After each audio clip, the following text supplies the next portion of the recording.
worlds so big, you'll keep discovering secrets. Starting off with number 20, it's Elden Ring and its DLC. This is obvious, so let's get it out of the way. Elden Ring and its DLC aren't just open world games with some secrets sprinkled around. This thing has all the secrets in the world. It's almost more secret than not secret. Yeah, that's an exaggeration, but seriously, there's so many hidden things here. Huge chunks of the game map are hidden behind secrets in the main game, and the DLC's way more nuts. Like 3/4 of the game world is totally optional, with half of that area effectively being secret. Honestly, it's so much more than I would put in it, but these games have rabid fan bases, and they know that. They know secret-obsessed nutcases are playing these games, so they know all this stuff is gonna be discovered and carefully cataloged pretty much immediately, and that's exactly what happened. There's some absurd secrets in the base game. The DLC's even crazier. Like this sword you can swap between light and darkness using hidden altars.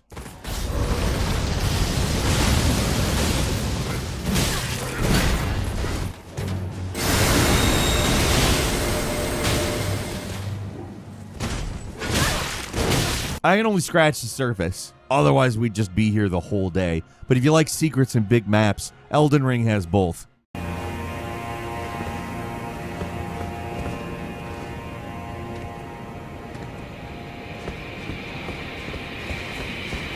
And number 19 is Morrowind. In sharp contrast to Elden Ring, Morrowind doesn't really have a map at all. When you get quests telling you to go to a dungeon or something, you can't pull up a map or follow a waypoint. You just got to read the instructions and try to follow them to the location. It's much more obscured than your average open world RPG. With no map markers, it makes everything, and I mean everything off the beaten path, feel secret. Because who knows if you'll remember where anything is. It forces you to engage with the world in a completely different way than most RPGs, where it's easy to just turn your brain off and follow the breadcrumb trail. You can't do that here.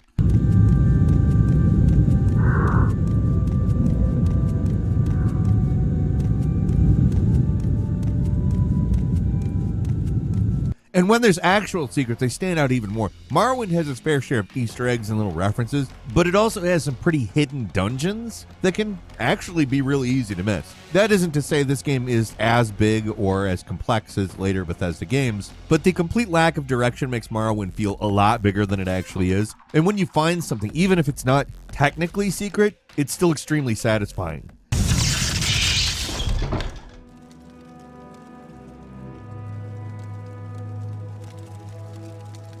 At number 18 is Kingdom Come Deliverance. Mostly a story-focused RPG, not a full-blown exploration game, but that doesn't mean there still aren't a lot of secrets hidden around. Playing this game straight, you might notice a little joke or an item description here or there, but there's actually a whole world of hidden things to find. If you die, you can potentially lose a half hour of gameplay or more, so it encourages players to focus on quests where you don't really wander too far off track. But there are actually a pretty fair amount of weird things in the open world. Stuff like the witch's house from Hansel and Gretel.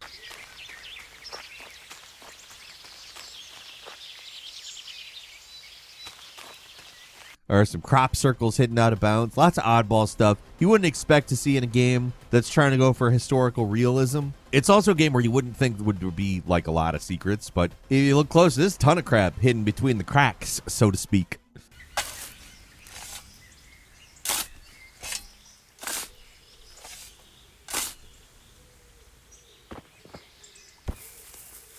And number 17 is Lunacid. This is an intentionally old-school dungeon crawler, directly inspired by King's Field, the From Software series that in many ways is the direct predecessor to the entire Souls genre. Those games were all about secret hunting, and Lunacid takes that design principle and runs with it. The game is set in a massive interconnected dungeon. You start at the top, you make your way to the bottom. Seems pretty straightforward at first, but there's so many little optional areas, secret paths, and hidden treasures.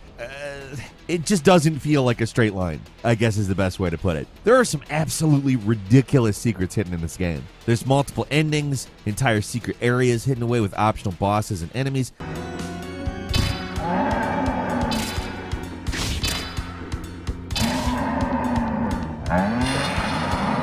This thing has it all. It's less an open world and more of a sprawling maze, but the secrets are top-notch, and it's one of the strangest dungeon crawlers out there if you can look past the PS1-inspired visuals. Or maybe you even like the PS1-inspired visuals. It brings me a little bit of a sense of familiarity.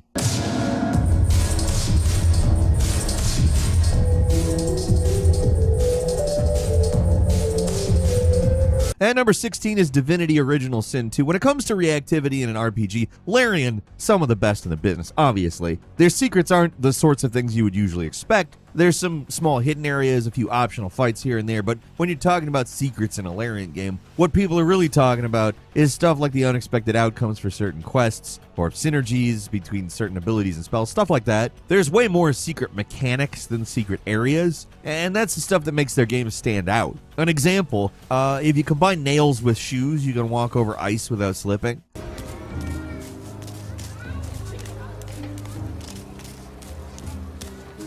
Another crazy one, if you combine skill books, you can make new skills. Like if you combine the arrow spell book with a necro one, you learn vacuum skills. So you can keep that living room carpet nice and clean. There's a lot of other things you can do too. Using knowledge about how the game works to exploit encounters, get secret items off characters for doing surprising or unintuitive things. The game's full of little secrets like that most people overlook.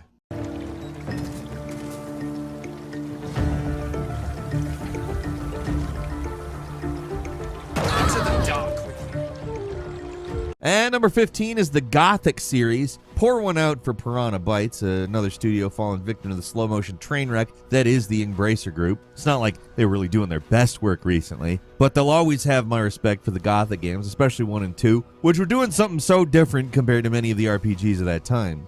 These games were merciless before Demon's Souls was even in development. You start out as a total nobody with basically nothing, and that's how you're treated for the majority of the game. These games can be very difficult and have a lot of secrets, but they're all very hard won. There's optional dungeons and hidden loot all over the place. They may not appear all that hidden compared to other games in this list, but when you're actually playing the game, anything that can give you an advantage is absolutely huge. This is one of those games where secrets aren't hunted for fun or glory. You're looking for them because you desperately need them. There are a few hidden things that are just for fun. Yes, that's true. Like an entire orc alphabet. You can translate runes to get clues about the environment. They're mostly nothing essential, but it's interesting that the devs bothered coming up with a whole alphabet at all. At number 14 is Red Dead Redemption 2. Now, Rockstars are kind of the masters of secrets in open world games, and Red Dead 2 is their masterpiece. The map is massive. There's so many little hidden things around it, it's super easy to miss, unless you already know where to look, kinda. What makes the secrets in Red Dead 2 stand out is the amount of effort that went into making them. All the secrets in this game have the production values of the main game. They're often special effects and new assets, cutscenes, motion captures, voice acting, the whole works. They are just some slapdash thing they threw in the last minute. They're essential parts of the experience.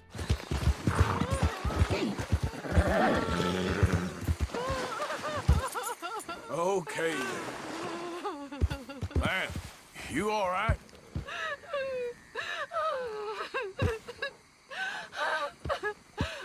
Ma'am? You okay, ma'am? Talk to me.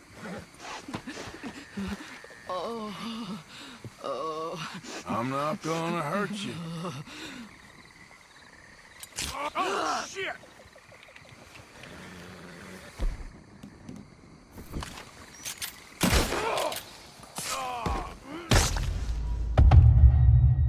I'm talking about stuff like the UFO cabin or the vampire. I mean, they're really easy to miss, but they're given the full Rockstar treatment. There's so many little secret interactions on this map, little side missions or events that can easily be missed. The game, I mean, if you would regard it as anything but super dense, I don't know what you're thinking. If you're not actively looking for them, they're all very easy to overlook too.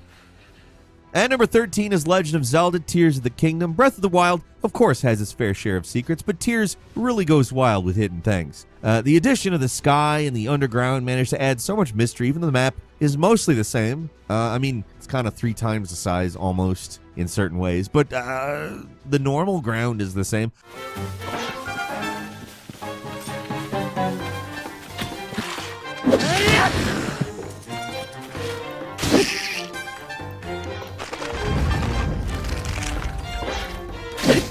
The game really embraces the series' history, too. It's got hidden treasures all over the place to give you unique costumes that call back to previous games in the series. There's optional boss fights, hidden places, and I'm not even talking about the hidden gameplay mechanics, because that's another can of worms. The things people have managed to accomplish with the Ultra Hand are nuts. Tears of the Kingdom takes the map from Breath of the Wild, makes it more dense with stuff, and there's just secrets all over. Hell, the big reveal of the game is basically a secret. The game just loves secrets. And number 12 is Hollow Knight. There's two key things that make Hollow Knight stand out among Metroidvanias. First, map's of course gigantic, and unlike many games in the genre, it's actually legitimately very non-linear. For your first run, it might seem like there's a pretty clear golden path, but play the game again and there's so many different directions to go, and many, many secrets to find. There's your usual breakable walls and shadowy parts of the map to break through, but that's kid stuff. There's so much more. There's multiple hidden bosses, new zones, lots of little hidden bits of lore, all of it extremely easy to overlook.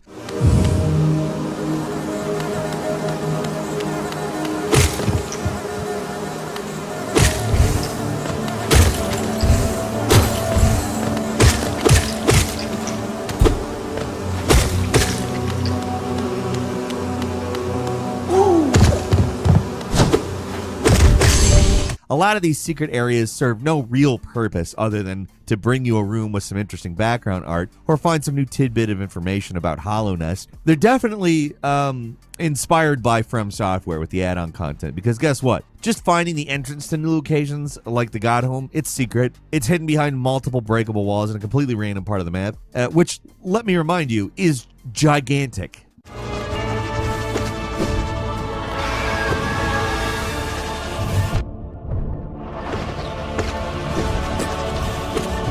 And number 11 is Enderroll Forgotten Stories, Skyrim mod. Extremely impressive mod for Skyrim. Basically, just a game. I am not talking about Skyrim. I'm talking about a game. Skyrim's got a lot of secrets, yeah, but Enderroll, this is legit. It takes the basic framework of Skyrim and makes something completely different from it. Sure, the combat mechanics and graphic assets are mostly the same, but the experience is very different. For one thing, the game is a lot more dangerous. Healing items are more rare. Enemies do not mess around. Even on standard difficulty, you're probably going to die a lot at the start of the game. Map size is actually smaller than Skyrim, but they use the space very efficiently. Dungeons are more tightly designed. Surprises and secrets are hidden all over the place. Towns have secrets to discover. The central city, in particular, has an entire undercity that's a massive maze of structures and corridors, all hiding secrets. It's a different kind of Skyrim, one that's more focused and difficult. It still has a sense of discovery and exploration, but it's a lot harder, which makes all your discoveries hard-fought and satisfying.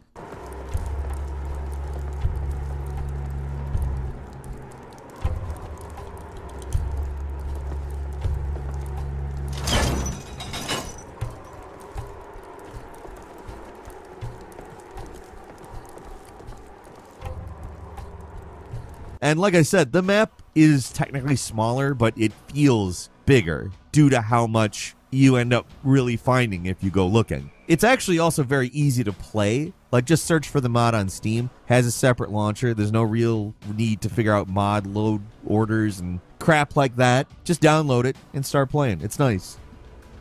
And number 10 is Fallout 3. For me, what makes Fallout 3 stand out compared to the rest of the series is its relative simplicity. Compared to Fallout 4 and New Vegas, there really aren't that many quests in the game. Not a lot of guided content. There's just a big map of the DC area, and you're free to explore it. There's a lot here that you're sort of just left to discover on your own. No missions that send you to a location, really. It's just there. You can explore it if you want. It gives the game a certain sense of discovery that isn't quite as strong in the other games. Stumbling upon places like the Bethesda offices or the Dunwich building, it was really effective in this game because you're not expecting it.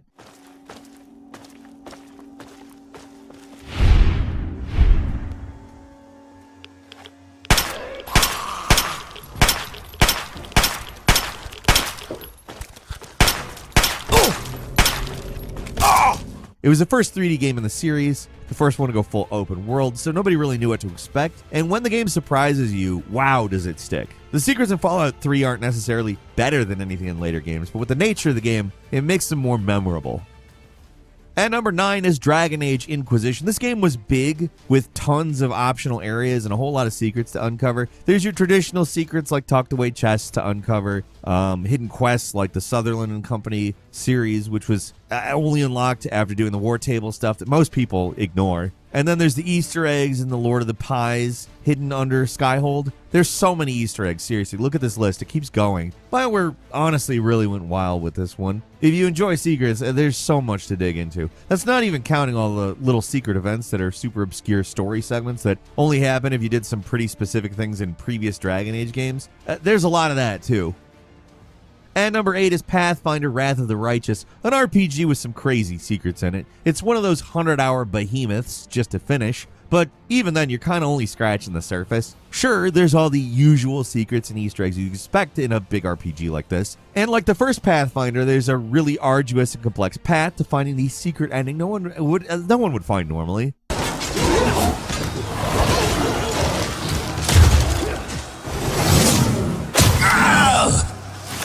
A mortal gnat snaps its jaws at the Lord of Locusts.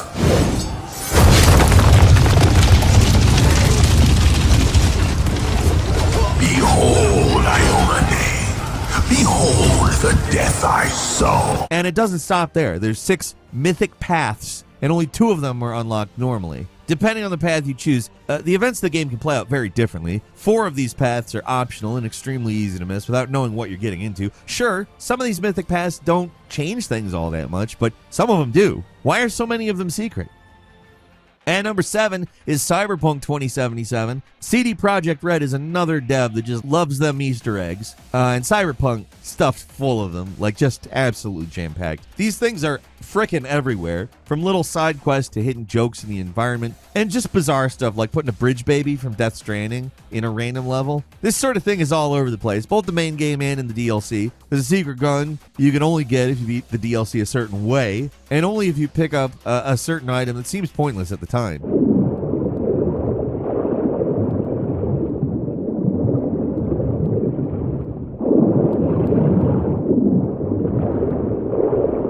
The game is an Easter egg hunter's dream, honestly. That's probably why they went so nuts with the whole F06B5 secret that eventually was solved in Phantom Liberty. I'm not even going to attempt to explain that whole mess here. Just take my word, it's really complicated, and I have no idea how fans managed to figure it out.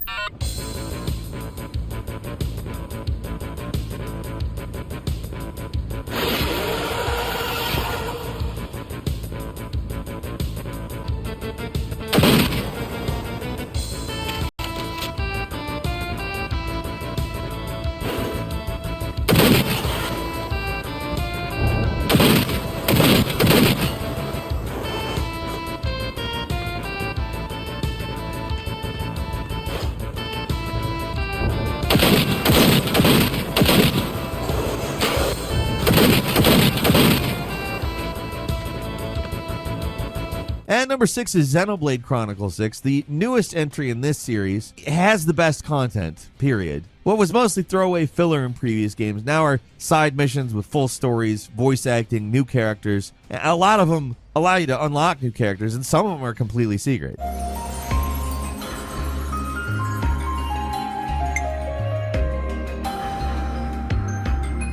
Previous games had little hidden areas dotted around the map, but this game really embraces the idea with many secret areas that can be accessed using special abilities, many of which are not obtained in the story. Some of these areas are huge. They contain new content and extra missions on their own, and some are just beautiful spots to look at. With this game, they wanted to make the world a more satisfying place to explore. It's still relatively empty compared to the more dense open worlds out there, and there's not a lot of Easter eggs hidden around, but the secrets you do find are all very satisfying, and some of the best I've seen in a JRPG.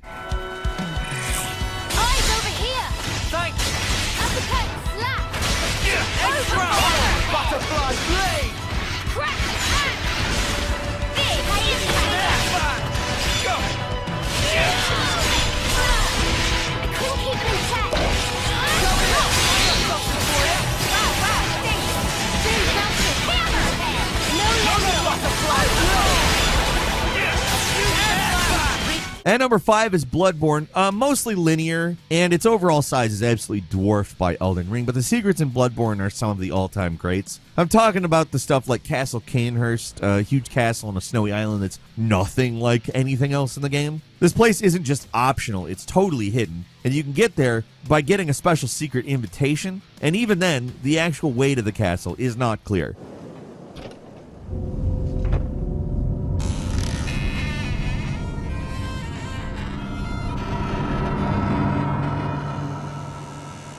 Many of the best bosses in the game aren't just optional, they're completely hidden.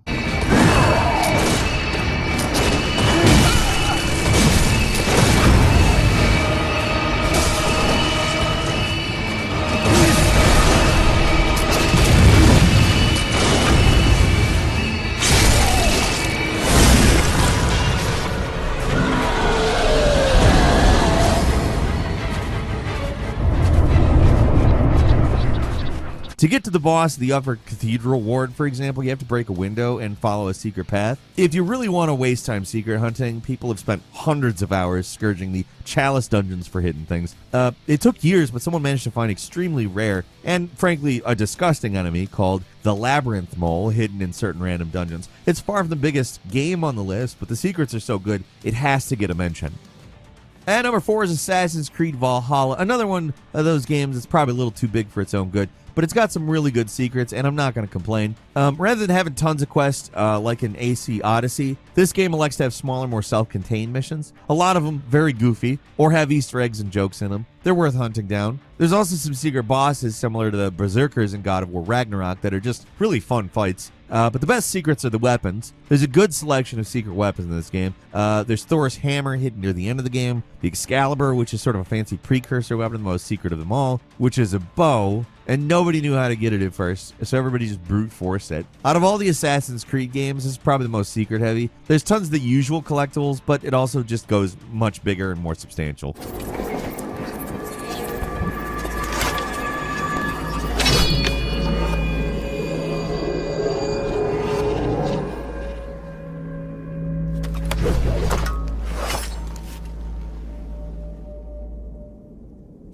I you the sword the Britons call Excalibur.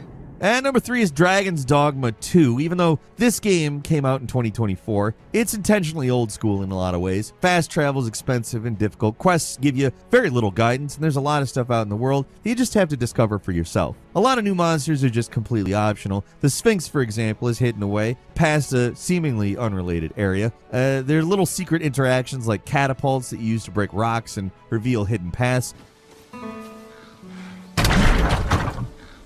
Tis easily done. The sort of thing you wouldn't expect to find in a game. There's a ton of mechanics like this that are plain unexplained, like how you use Medusa's head to petrify enemies. That's obvious enough, but the faster you kill Medusa, the better condition the head is in, so the longer you can use it. There's little weird mechanics like that all over the place in this game. Kind of bizarre and also very intriguing. And number 2 is Dying Light 2, another developer that just loves Easter eggs. Dying Light 1 was full of them, and the sequel got even more. Most of the game's best secrets are reserved for the second half. That's when they're hiding time travelers, talking chickens, and Doom clones, among many other things.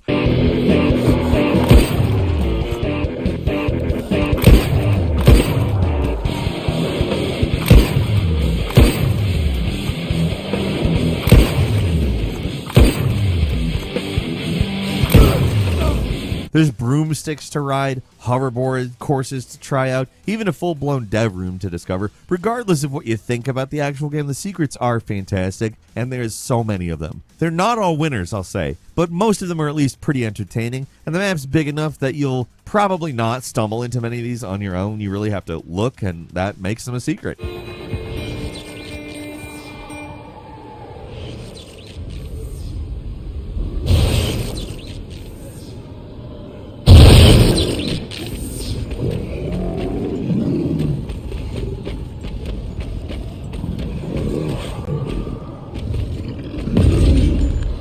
And finally, at number 1, it's Superland. This open-world indie game, Metroidvania hybrid, loves secrets. They're absolutely everywhere, both in places you expect to find them and places you don't.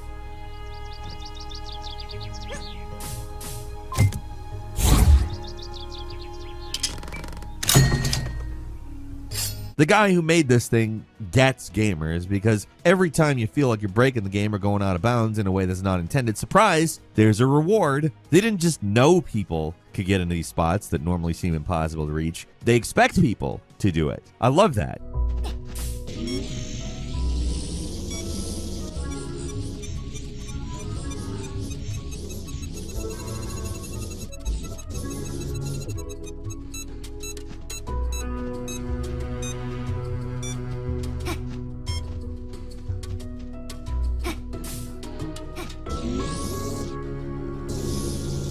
These games are heaven for secret hunters. They're all over the place. They're fun to find, and you get some pretty interesting rewards for finding them, like entire secret areas. Actually finding all this stuff is going to take a while, and you might feel like pulling your hair out trying to find it. Like, comment, and subscribe.